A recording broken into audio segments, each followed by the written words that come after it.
भारतीय संविधान। भारतीय संविधान के विकास का संक्षिप्त इतिहास। 1757 ईस्वी की प्लासी की लड़ाई और 1764 ईस्वी के बक्सर के युद्ध को अंग्रेजों द्वारा जीत लिए जाने के बाद बंगाल पर ब्रिटिश ईस्ट इंडिया कंपनी ने शासन का शिकंजा कसा। इसी शासन को अपने अनुकूल बनाए रखने के लिए अंग्रेजों ने समय समय पर कई एक्ट पारित किए। जो भारतीय संविधान के विकास की सीढ़ियाँ बनी वे निम्न हैं। 1773 ईस्वी का रेगुलेटिंग एक्ट। इस अधिनियम का अत्यधिक संवैधानिक महत्व है। जैसे भारत में ईस्ट इंडिया कंपनी के कार्यों को नियमित और नियंत्रित करने की दिशा में ब्रिटिश सरकार द्वारा उठाया गया यह पहला कदम था, अर्थात कंपनी के शासन पर संसदीय नियंत्रण स्थापित किया गया। इसके द्वारा पहली बार कंपनी के प्रशासनिक और राजनैतिक कार्यों को मान्यता मिली। इसके द्वारा केंद्रीय प्रशासन की नींव रखी गई। विशेषताएं। इस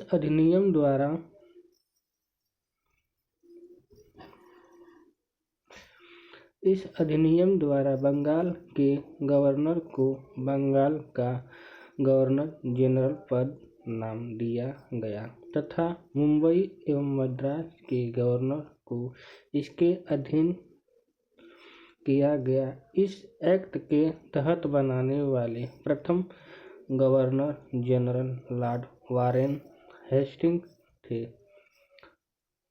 इस एक्ट के अंतर्गत कलकत्ता प्रेसिडेंसी में एक ऐसी सरकार स्थापित की गई जिसमें गवर्नर जनरल और उसकी परिषद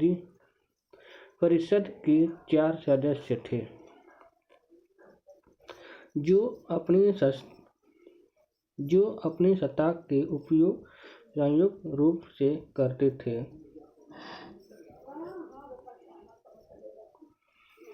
इस अधिनियम के अंतर्गत कलकत्ता में 1774 ईस्वी में एक उच्चतम न्यायालय की स्थापना की गई, जिसमें मुख्य न्यायाधीश और 3 अन्य न्यायाधीश थे। इसके प्रथम मुख्य न्यायाधीश सर एलिजाह इम्पे थे। अन्य 3 न्यायाधीश चैम्बर्स, लेमेस्टर, हाइड। इसके तहत कंपनी के कर्मचारियों को निजी व्यापार करने और भारतीय लोगों से उपहार व रिश्वत लेना प्रतिबंधित कर दिया गया। इस अधिनियम के द्वारा ब्रिटिश सरकार को बोर्ड ऑफ डायरेक्टर के माध्यम से कंपनी पर नियंत्रण सशक्त हो गया। इसे भारत में इसके राजस्व, नागरिक और सैन्य मामलों की जानकारी ब्रिटिश सरकार को देना आवश्यक कर दिया गया। Act of gentleman. 1781 ईस्वी रेगुलेटिंग एक्ट की कमियों को दूर करने के लिए इस एक्ट का प्रावधान किया गया। इस एक्ट के अनुसार कलकत्ता की सरकार को बंगाल, बिहार और उड़ीसा के लिए भी विधि बनाने का प्राधिकार प्रदान किया गया। 1784 ईस्वी का पिट्स इंडिया एक्ट। इस एक्ट के द्वारा दोहरे प्रशासन का प्रारंभ हुआ। बोर्ड ऑफ डायरेक्टर्स व्यापारिक मामलों के लिए, दूसरा बोर्ड ऑफ कंट्रोलर राजनीतिक मामलों के लिए।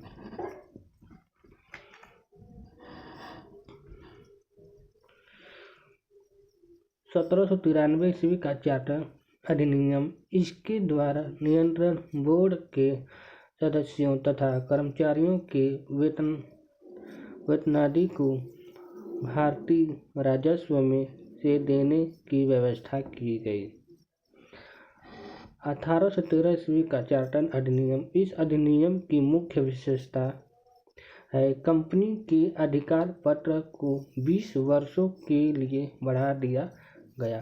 कंपनी के भारत के साथ व्यापार करने के एकाधिकार को छीन लिया गया, किंतु उसे चीन के साथ व्यापार एवं पूर्वी देशों के साथ चाय के व्यापार के संबंध में 20 वर्षों के लिए एकाधिकार प्राप्त रहा। कुछ सीमाओं के अधीन सभी ब्रिटिश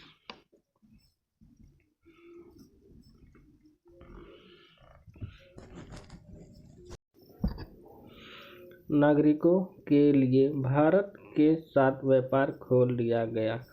1813 से पहले ईसाई पादरियों को भारत में आने की आज्ञा नहीं थी, परंतु 1813 ईस्वी के अधिनियम द्वारा ईसाई पादरियों को आज्ञा प्राप्त करके भारत आने की सुविधा मिल गई। 1833 ईस्वी का चार्टर अधिनियम, इस अधिनियम मुख्य विशेषताएं हैं।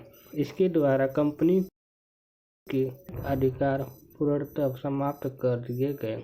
अब कंपनी का कार्य ब्रिटिश सरकार की ओर से मात्र भारत का शासन करना रह गया। तीसरा, बंगाल के गवर्नर जनरल को भारत का गवर्नर जनरल कहा जाने लगा। बम्बई तथा मद्रास की परिषदों की विधि निर्माण शक्तियों को वापस ले दिया गया। विधिक परामर्श हेतु गवर्नर जनरल की परिषद में विधि सदस्य के रूप में चौथे सदस्य को शामिल किया गया। भारत में दास प्रथा को विधि विरुद्ध घोषित कर दिया गया तथा 1843 ईस्वी में उसका उन्मूलन कर दिया गया। अधिनियम की धारा 87 के तहत कंपनी के अधीन पद धारण करने के लिए किसी व्यक्ति को धर्म, जन्म स्थान, मूल वंश या रंग के आधार पर अयोग्य न ठहराए जाने का उपबंध किया गया। 8वां, गवर्नर जनरल की परिषद को राजस्व के संबंध में पूर्ण अधिकार प्रदान करते हुए गवर्नर जनरल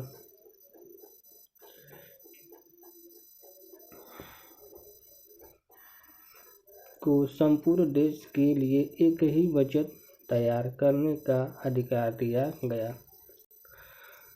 भारतीय कानूनों का वर्गीकरण किया गया तथा इस कार्य के लिए विधि आयोग की नियुक्ति की व्यवस्था की गई। लॉर्ड मैकाले की अध्यक्षता में प्रथम विधि आयोग का गठन किया गया। 1853 ईस्वी का चार्टर अधिनियम, इस अधिनियम की मुख्य विशेषताएं हैं। पहला, इस अधिनियम के द्वारा सेवाओं में नामजदगी का सिद्धांत समाप्त कर कंपनी के महत्वपूर्ण पदों को प्रतियोगी परीक्षाओं के आधार पर भरने की व्यवस्था की गई। इसके लिए 1854 ईस्वी में मैकाले समिति की नियुक्ति की गई। इस अधिनियम के द्वारा गवर्नर जनरल की परिषद के विधायी एवं प्रशासनिक कार्यों को अलग कर दिया गया। इसके तहत परिषद में 6 नए पार्षद जोड़े गए, जिन्हें विधान पार्षद कहा गया। 1858 ईस्वी का भारत शासन अधिनियम, इस अधिनियम की विशेषताएं हैं। भारत का शासन कंपनी से लेकर ब्रिटिश क्राउन के हाथों में सौंपा गया। भारत में मंत्रिपद की व्यवस्था की गई। 15 सदस्यों की भारत परिषद का सृजन हुआ। 8 सदस्य ब्रिटिश सरकार द्वारा एवं 7 सदस्य कंपनी के निदेशक मंडल द्वारा भारतीय मामलों पर ब्रिटिश संसद का सीधा नियंत्रण स्थापित किया गया। मुगल सम्राट के पद को समाप्त कर दिया गया। इस अधिनियम के द्वारा बोर्ड ऑफ डायरेक्टर्स तथा बोर्ड ऑफ कंट्रोल को समाप्त कर दिया गया। भारत में शासन संचालन के लिए ब्रिटिश मंत्रिमंडल में एक सदस्य के रूप में भारत के राज्य सचिव की नियुक्ति की गई। वह अपने कार्यों के लिए ब्रिटिश संसद के प्रति उत्तरदायी होता था। भारत के प्रशासन पर इसका संपूर्ण नियंत्रण था। उसी का वाक्य अंतिम होता था, चाहे वह नीति के विषय में हो या अन्य ब्यूरो के विषय में। भारत के गवर्नर जनरल का नाम बदलकर वायसराय कर दिया गया। अतः इस समय के गवर्नर जनरल लॉर्ड कैनिंग अंतिम गवर्नर जनरल एवं प्रथम वायसराय हुए।